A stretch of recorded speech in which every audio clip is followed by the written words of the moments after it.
Hello, everybody, and welcome to the FloTrack podcast presented by wonderful Pistachios. I'm Liv Ekpone, joined with Corey Mall. We're missing Ashley Tishins today. She is not stranded in New York, but got stuck with the storm. So she will be joining us next time. We are coming off of a very busy last couple weeks. We were at the U.S. Olympic trials for 12 straight days, hopped right into the 4th of July weekend. I finally feel like I'm recovering. It took me a solid 5-6 days to come back from Pacific time to Central time. It was hard.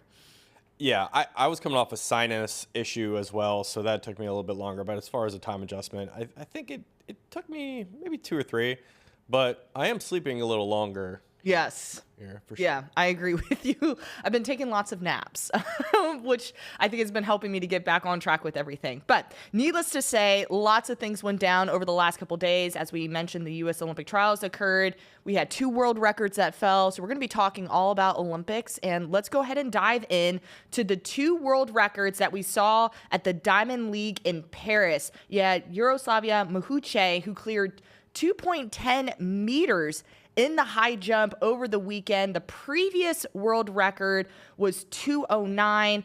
I was just very impressed with this 22-year-old. If you watch her attempts on paper, she won the competition at 2:03 meters on her second attempt. She skipped 2:05, jumped 2:07, cleared it on her second attempt, which was a new PB. She's looking over at her coach and she's like, why not go for it? And then, boom, she just kept going, cleared 2:10, and set a new world record, which stood for, I think, about 37 years in the high jump. So what a way to kind of kick off the weekend, because this occurred on Sunday. Yeah, that's called a swing. In any other terms, it's called a hot streak. So when you're feeling it, you keep going. And for her, I think she felt that on the day in Paris. And as you said, 37 years. Last was accomplished in 1987, so an entirely different decade, a different era for track and field athletes, which is kind of crazy. In the interview after her mark, Lilian Nicole of the Inside Lane, who does interviews for FloTrack, asked her, how you feeling? And she said, she did it for a country. But Lilian also remarked that, she wasn't even alive when the last mark happened. Yeah.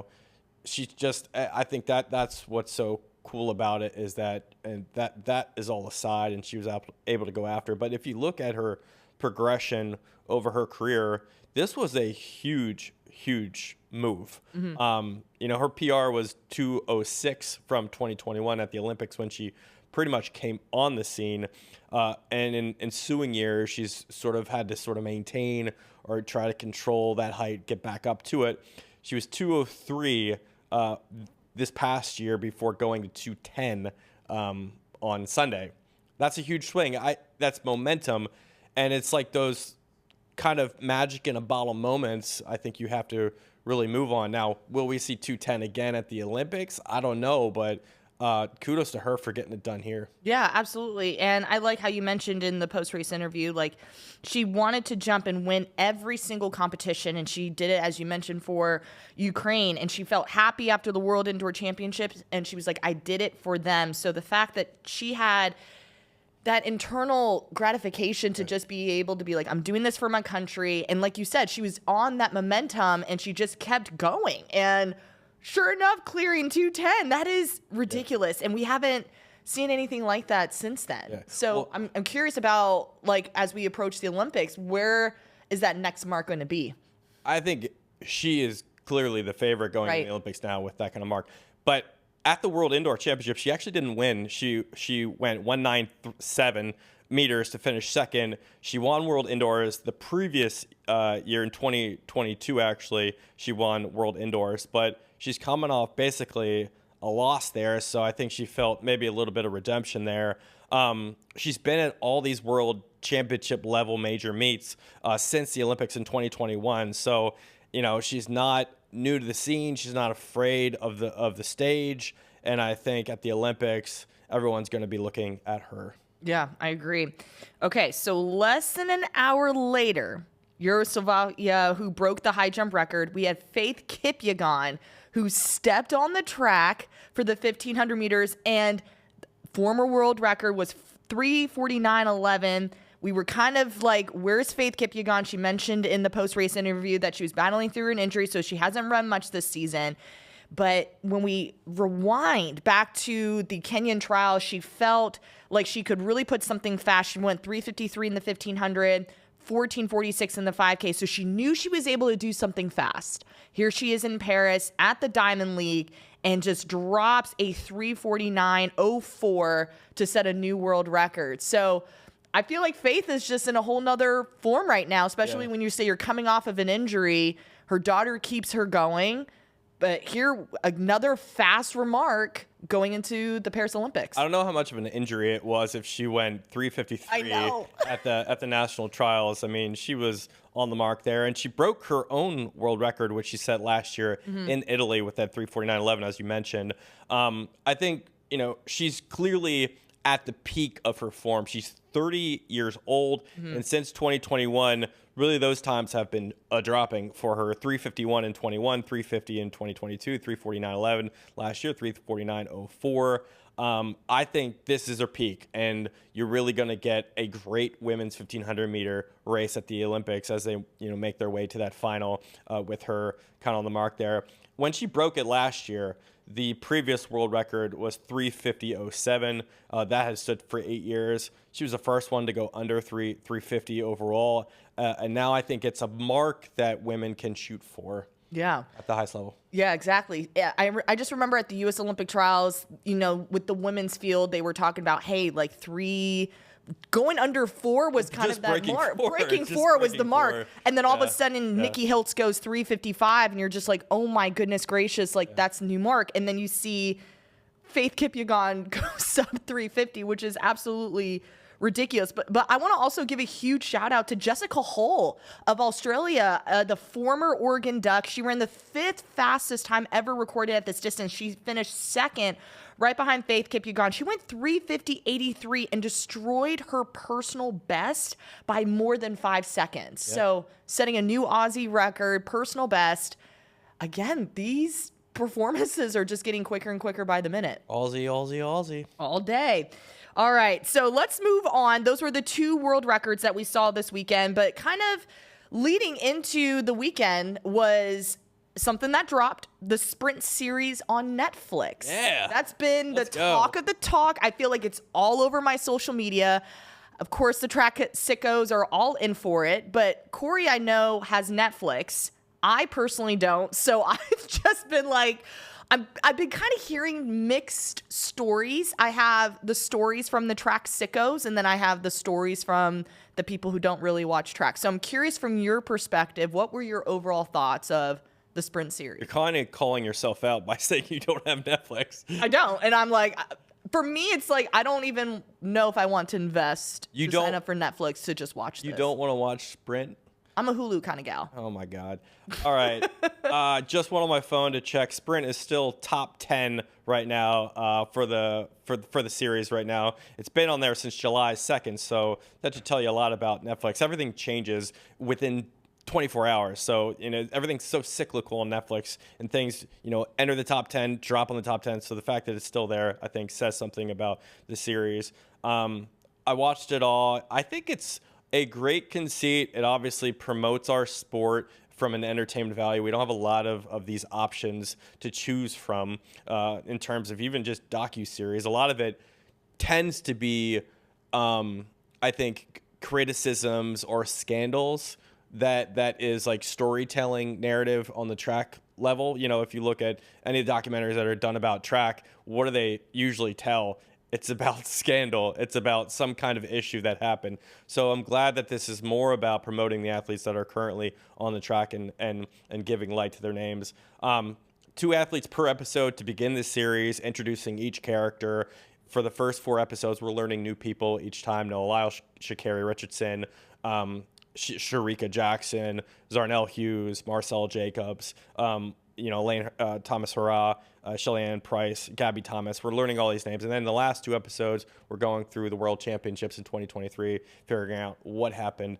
And it does really capture everything at the World Championships, even that crazy crash. Heard about the crash. There's drone footage of the crash. You see the crash happening in the episode. And it's not as bad as I thought it was, right? Somebody does fall out of the cart, but it doesn't. I mean, obviously, if you were in there, it probably was traumatic. But like from a vantage point like that, it didn't seem terrible.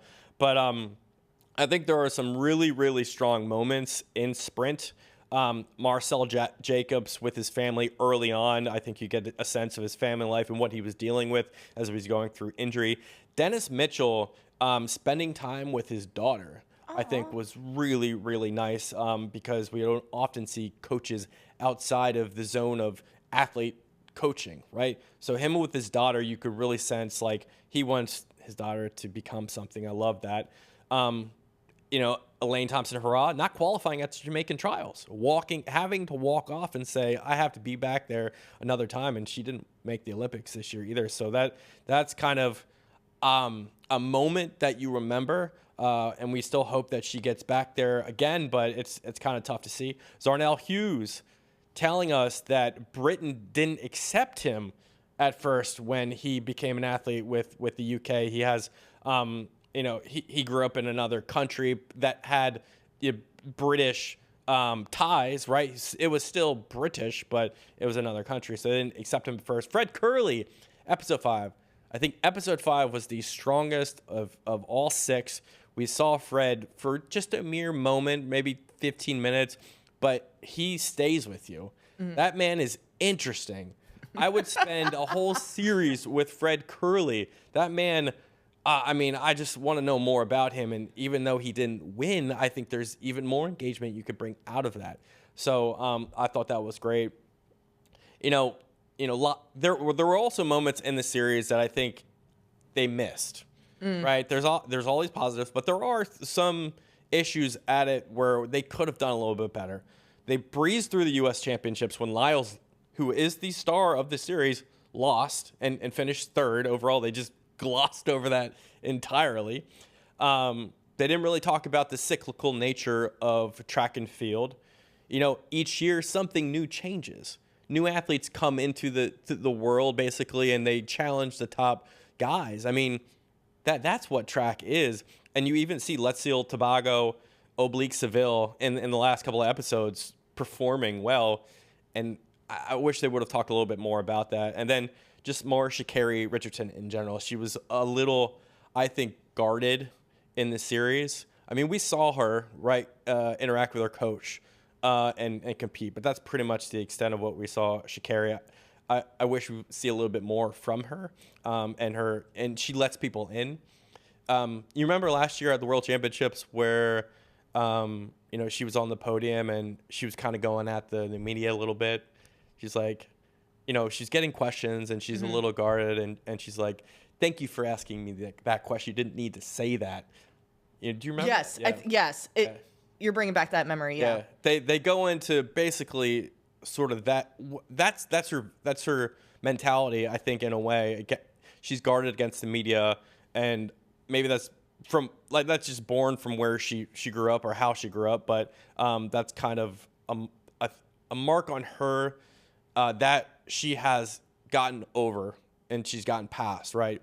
And I think that's an interesting element that we need to hear more of, why she's like that. I think hopefully in season 2 we can get that. But overall, I think Sprint's really interesting. And I know you talked to somebody in the office here that is a general casual track fan, right? And they're trying to... She slowly is becoming a very casual track fan. Yeah. What's the purpose of Sprint? Let's ask that. What's the purpose? I think that was my question to you. Like, I want to know what was the purpose behind this. And I think in general, people are like, we need more fans of the sport. We need it to be more accessible to other people who aren't track sickos like us that like literally eat, sleep, breathe track. So to give some context, we have someone in the office that works with us, and she was able to go to Penn Relays for the first time. That was her very first track meet ever. So to the fact that you were able to experience Penn just really puts it out there.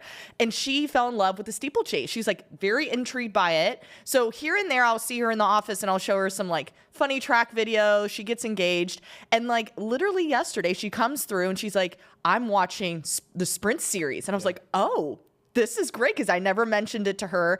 And she's like, it's really fascinating, just some of these athletes. And again, I think the purpose of it is for like people like Lori who don't necessarily watch track and kind of get a glimpse of just I feel like from kind of the surface level of who some of these athletes are. Like you just mentioned like Sha'Carri, like I want to know more about Sha'Carri, and I know Fred Curley, but I want to know more about Fred Curley. So I'm curious to see with season 2 how much more in depth we're going to get, because track sickos like me, I can kind of see the surface level of stuff, and we see them like through the mix zone. We have personal relationships with some of these athletes, but I want to know like the nitty gritty stuff, if that makes sense. Yeah.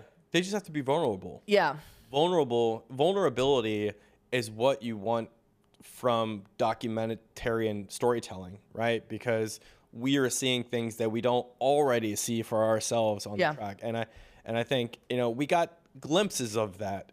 Noah Lyles with his mom, I think, in the episodes, she was throughout. I think that's a little bit of a glimpse into his mentality. All the boastfulness, all the talk that he, kind of puts out there. At the end of the day, he still loves his mom, right? And he's a people person. He loves his girlfriend. He loves, he has good relationships with people around USA Track, even though we think he's like the villain sometimes. He is a good guy. And I think you have to accept that for what it is. He does talk a lot. But I think that's just sort of who he is. There's a little bit of like he's doing it for the camera, but he is also trying to push the sport in a way because he believes by doing what he does, that will accomplish that fact. And the fact that he's winning too also helps, right? When you have somebody that embodies a spirit, but then they are also winning, that is the perfect combination that you want from somebody at the top of the sport. So, Sprint does a really good job. I don't think it's a slam dunk, but it is a double. And okay. And you know how they end the series? Noah Lyles gets the sprint double at the World Championship. So a double's good. A double will get you to the next round, which is season 2. Season 2. Yeah. I want to ask you the same question. Do you think we're on the same wavelength when it comes to the purpose of creating sprint series? Do you think it's for giving the average user that maybe doesn't understand track and field kind of a glimpse into these characters, as we would say, moving into trial or to the Olympic Games? Or what do you think? It has to be. Yeah. It has to be. It can't just be the track community because we know the track community is very, very small. Yeah. Right? It has to get to a broader audience. So, yes, I think the purpose is introducing us to track and field's main characters. And then from that point, trying to educate you on like what the important factors that surround these athletes on a day-to-day basis. And then if they can, give you a little bit into their minds, their lives, things like that. And then just build on that. Because like, I will say, if you're watching a football documentary or a basketball documentary about something, you're already going to have that internal knowledge of the sport, that investment that you put into living, breathing, that passion about that character or that team. And people aren't that way about track athletes singularly. So it is a hard burden to get across. Like you have to sort of go above and beyond to get a person to the point where they really, really care about track and field. Mm-hmm. So I think season 1, yes, was about getting that casual fan to buy in to the idea that track and field can be this really cool sport with good characters. Okay. We'd love to see it. So you may or may not have convinced me to look into sprint. So if Corey did not do that, well, I feel like Corey did a great job of explaining it. Just one last question. On average, how long are the episodes? Because I know they're showing 2 athletes per episode. So yeah, is it like 40 minutes? Toward the end, maybe episodes 4 through 6, they're about 40, 45 minutes. The early ones are maybe 30, 35. Okay. Yeah, but it does build as you get old. Okay. In later episodes. Yeah. Good to know. Okay, so again, Sprint Series is out on Netflix, kind of giving you that glimpse shot of some of these characters as we move into the Olympics, which makes us move on to our next segment on what are we looking forward to in Paris. Yeah. Woo. So we're starting to hear a couple of, you're probably seeing it all over your flood on social media, like this person got accepted into the Olympics, so on and so forth. But Corey, for you, what are you looking forward to based off all the information we know right now for Paris? Well, I'll start with the one event that I know we both want to talk about, one specific event, but I'll start with the 800. Yes. On both the women's and the men's side. On the women's side, because Athing Mo did not produce a result that got her into the U.S. team, unfortunately, that was a really tough thing to see Athing not get through. We're going to have basically, a lineup, Nia Atkins, Allie Wilson, Juliet Whitaker, and because Athing did not get through, then I think our medal contention kind of shifts a little bit. And my question is, can Nia Atkins get a medal? Can she steal a medal, or can she even win gold? I mean, right now when you look at the 800, Keely Hutchinson of Great Britain is the top dog in the world, and she's been sort of the runner-up for a number of years now, and she's earned the right to win it. Nia, I think, has earned the right to get the Olympics, and she's running really, really well. So can she earn a medal? I think that's what I'll be watching for on the women's side. And on the men's side, my God, this race is so fast now. They ran 141 at Paris at the Diamond League this past weekend. I mean, that's incredible. It's among the fastest times we've ever witnessed. And now we have Bryce Hoppel, who just went 142 at the trials. Yeah. 8th fastest time right now in the world. Can Bryce get a medal? I really want Bryce to succeed in the 800, but that's going to be a really fast 800 at the Olympic Games. And I'm curious, do you think he can keep up? That's a great question. So I'm pulling up the world rankings currently right now as we stand with the men's 800 meters. So Bryce Hoppel right now is the 8th fastest guy, which is crazy to think about when we see a 142. Yeah. The fastest time, as you mentioned, 141.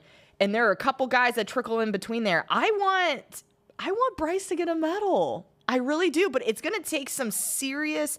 Well, here's the thing. We talk about this all the time. How I notice when it comes to the middle distance events, it becomes more tactical almost. So it could be... Used to be tactical. Used to be? You don't think it'll be tactical at the Olympics? No. I think that's sort of the whole conversation about middle distance running and how it's changed since Centrowitz won his gold medal. It's that was tactics at 1,500 meters. And now it's all about you need to run, sub 3:30 basically to win 1,500 meters. And at the 800, at the same respect, I think you need to run fast to win. I think it's changed a little bit. Mm-hmm. So with all that being said, I just want Bryce. I want Hoppel to get a medal. And, Hoppel's at 8th in the world right now. Hobbs Kessler's number 10. Brandon Miller's 12. So we could potentially get all 3 Americans into that final. Again, there's multiple rounds that they're going to have to go through, and they have to be mentally engaged. It's going to take a big effort. Yeah. And I know we talked about this at trials. We were like, I predicted a high 142 to make it to the Olympic team, like the winning time. Do you think it's going to take a 141 now? Yes. To grab this gold? Yes. Yeah. Yeah. I do. Yes. I think 141 will be what it takes to win. Which is insane to even think about.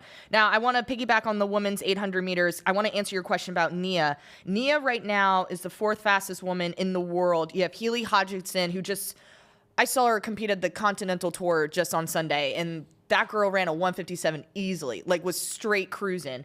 Nia has gone 157, which she ran in Eugene, and I think she has an opportunity to get a medal. I really do. After just producing that documentary that we did with her and just seeing her compete at trials, she's in a completely different element than where she was over the last several years. She's mentioned multiple times she's at peace.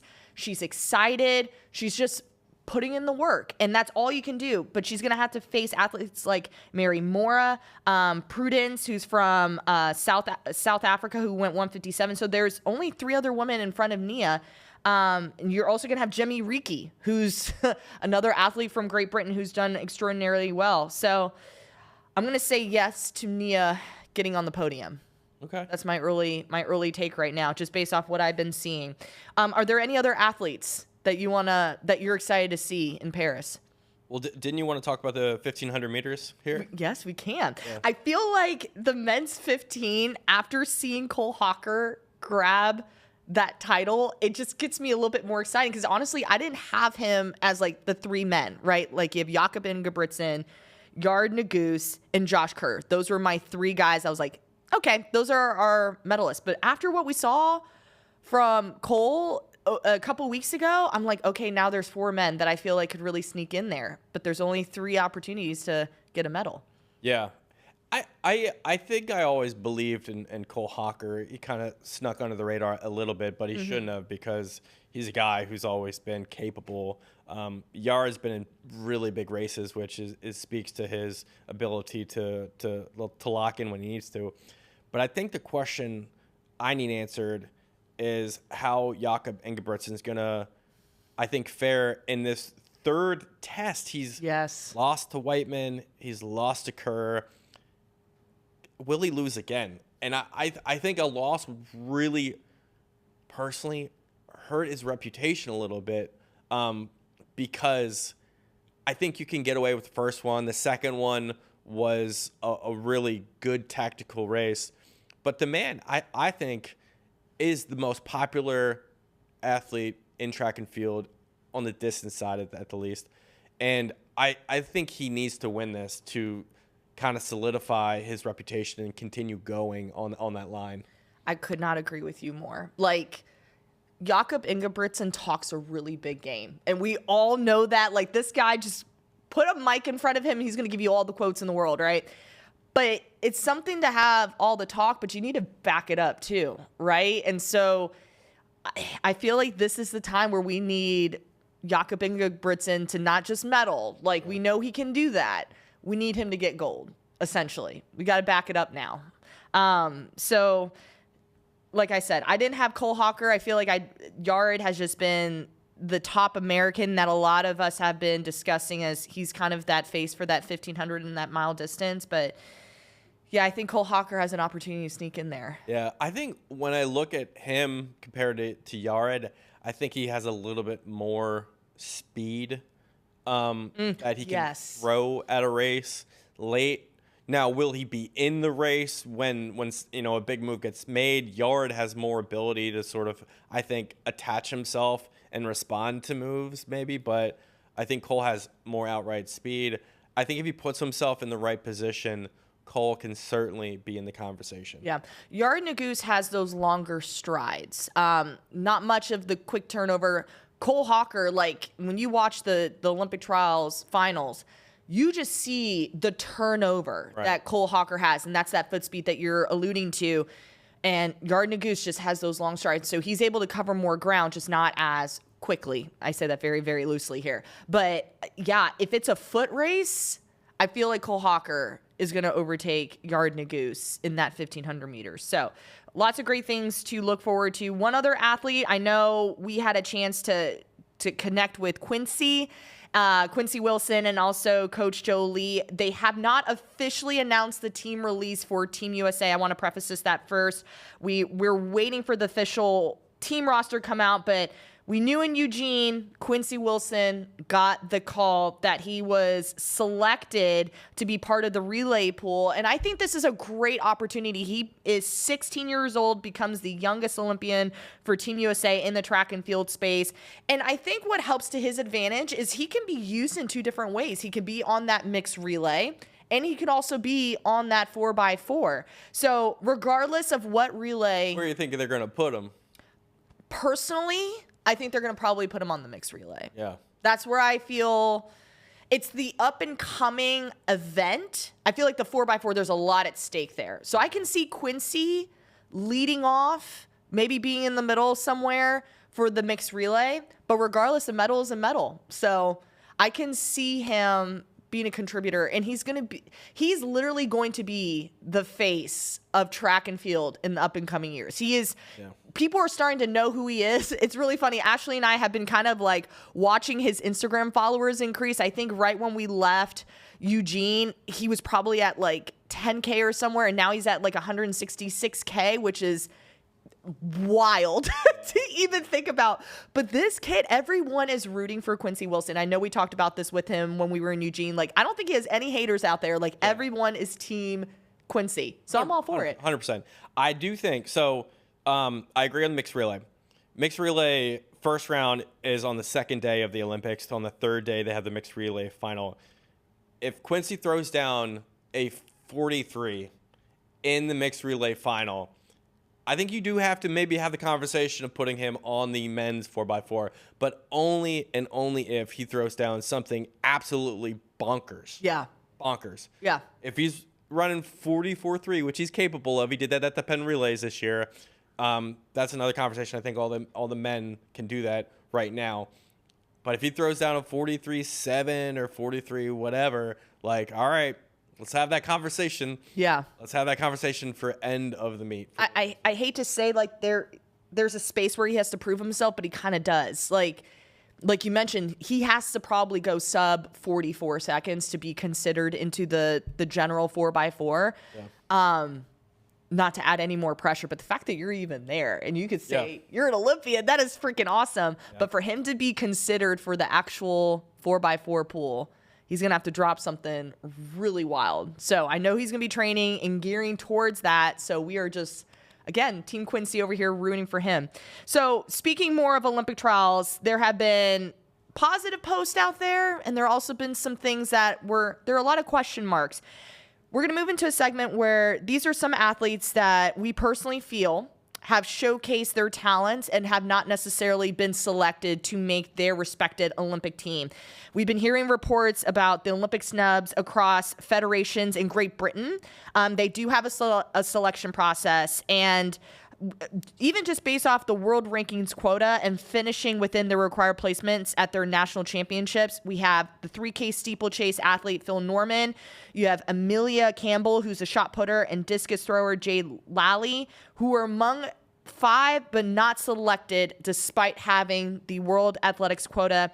Yolanda Nurumbe, who competes for Sweden, was not selected for the second consecutive Olympic cycle. And I know, Corey, you've been like all over this. Like, I don't even know where to begin with this, especially when you've showcased your talents and your efforts, and it's just still not enough. So what do you take from this, especially during this major Olympic year? I mean, so as we've come to learn the very complex ideations of track and field, there's Olympic standards that athletes must hit, and if they don't hit that, then there's world ranking quotas. Right. 50% of athletes meet the Olympic standards, 50% world athletes quotas. You make the games. But each federation has their own standards too. In the UK, qualifying standards are higher than most others to receive selection into the team.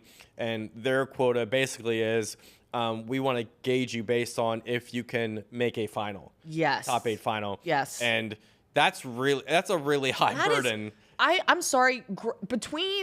I honestly think making Great Britain's team is probably the hardest team to make, because they're having the expectation of, they're looking at Corey Mall and they're like, okay, Corey, based off what you've done, can we see you make a final? Mm-hmm.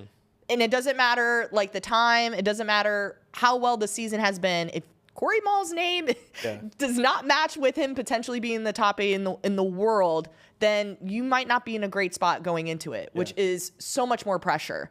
But there's also a business connection to it, because just recently UK Athletics announced that it had lost 3.7 million pounds over the last year. That's 4.7 million US dollars. They hosted, Birmingham, a meet recently that lost nearly 1 million pounds. I mean, they're losing money. So they have a business side of things that they do have to be mindful of, and I think that ultimately impacts the selection process for some of their championships here.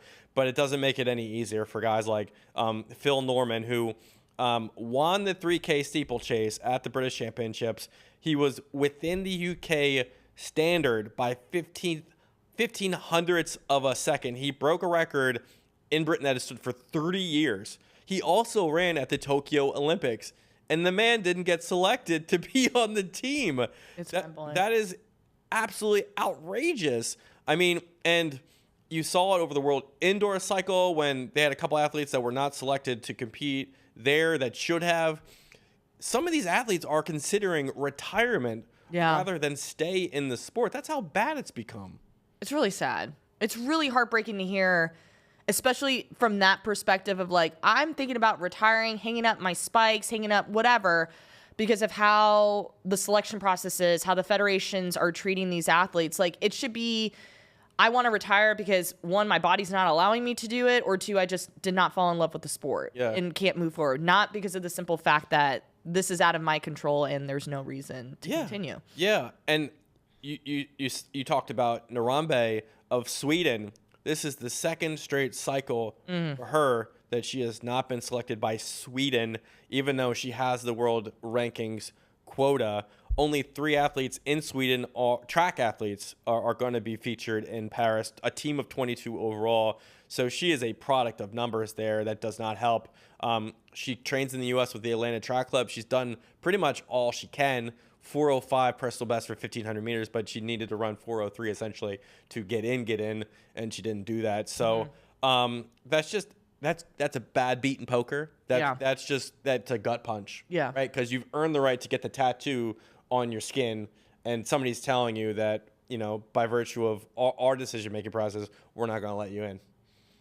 It's crazy. That's rough. It is rough. And I think it makes it tougher because the Olympics happen every 4 years. And so a lot of these athletes, like, this is their opportunity. And it's hard because as you get older, it's harder to make more Olympic teams. So again, if you've earned the rings, I say just go. But that's just me and how I feel. Just go. Represent your country. So I guess we'll have to wait and see if there's any more athletes like this who are in these unfortunate circumstances, because I feel like it doesn't embody the Olympic spirit at all. Like, this is, when I think of the Olympics, I think of these athletes from across the world in their respected events, just being able to showcase their talents regardless of how fast, how slow. Like, yes, we want to see the best in the world, but there are some smaller countries and they take a lot of pride in this. Yeah. So, and in many respects, a lot of these Olympic athletes have day jobs. yes. The very highest levels of them, they're getting paid to run, but a lot of these athletes have day jobs. They're regular people who are putting their body through the ultimate rigors, Right. to get a chance to run at the highest level, and they've earned that right. So, hate to see it. Yeah, we hate to see it. All right, before we wrap up our show, of course, we love seeing some high schoolers making the Olympic team as well. So, of course, we just talked about Quincy Wilson for the U.S. in that 4x4, but we also have Jaden Markin from Trinidad and Tobago selected for the 4x4, Sol Frederick from Trinidad and Tobago as well in that 4x1, Adeja Hodge for the British Virgin Islands in the 200, and we have a teenager from Great Britain, Phoebe Gill, 17 years old. So just how exciting is it to see these high school athletes? Like, U20s is also going on. Yeah. They could have decided to try out for their U20 team, but they're like, no, we're striving for the Olympics. And I think it's a great opportunity for them, because you just never know. As we just finished wrapping up, you never know if you won't or will be selected. So boom, here we have some high schoolers making their debut. Some of them. Yeah. Strike while the iron's hot. Yeah. Despite your age. Quincy, we've talked about him at length, deserves the spot. Jaden Martian from New York, a New York high schooler. He's actually the last guy to beat Quincy in a race, I think, in the 600 indoors. Yes. Remember? I remember that. Yeah. 300 indoors, 600 indoors. Sol Frederick from Georgia. She's going. She also has a twin sister. Yes. But Sol's going. And Adeja has been in a world championship before, so this is experiential for her. There are a couple high schoolers that are not being chosen. We just had that conversation too. Cameron Myers of Australia, one of the fastest men at 1,500 meters. He's only 18 years old, but he finished 5th at the Australian trials behind Adam Spencer, Ollie Hoare, Stuart McEwen, and another. So he is not going to be going. That's tough for him because he's fast enough. I think our guy Christian Miller, I got to call out Christian Miller. Yes. Finished 5th in the 100 at the U.S. final, the toughest team to make. He deserved his chance to be in the relay pool, but they did not select him.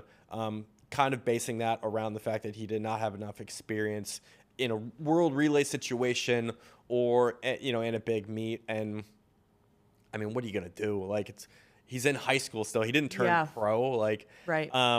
I think there's a lot of conversation online about Christian Miller and whether or not they should have chosen him.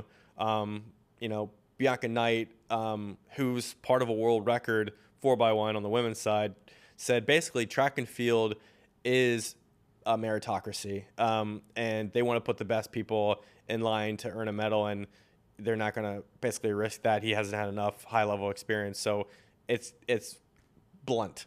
And then others were like, well, he earned the right. So what are your thoughts on Christian Miller? I messaged Christian Miller because I know on Instagram there's a part where you can put your note, and I think the note that I saw that day was "This one hurts," and I I assumed it was based off the conversation around the 4x1. I messaged him, I said, Christian, you are still young. The fact that you even made it to the final of one of the hardest teams to make speaks volumes of just like where you are right now.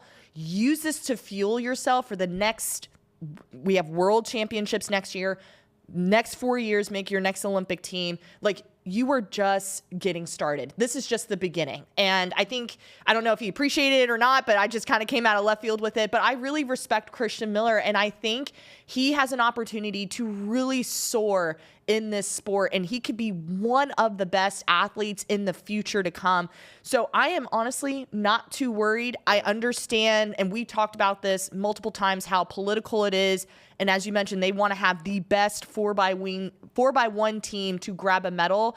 Not saying Christian Miller should or should not be on it. But again, when you're fifth at your trials against grown men, that kind of speaks volumes too. But I am not worried about him whatsoever. He's going to have an incredible opportunities in the future to really soar. And to have that experience is just remarkable. So those are my thoughts. I agree. I think he will be there in the future. I think he is the type of person that will put himself in a position to succeed. He's a successful guy at his age, and I think he'll find a way to get there. So I 100% agree with you. I do think he deserved the right to be picked to at least go to the relay pool, whether he competed or not. Have him run the first leg. Yeah. Or I don't know if I would put him anchor, but like first leg.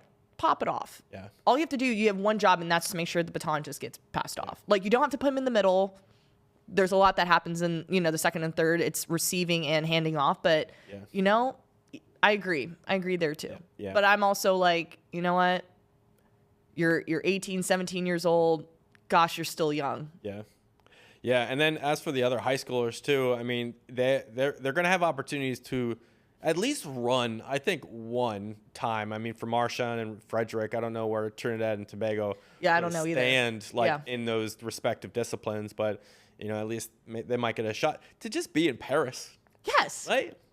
I'm 18. I'm in Paris. I'm at 18, having croissants, You got to live that up. I know. For sure. Exactly. Adasia might have an opportunity to maybe get through a round, I think. Yeah.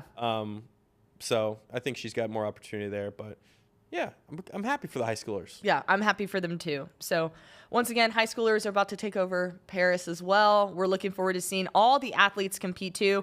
So again, this was a really awesome show. We miss Ashley, but Ashley will be joining us next week.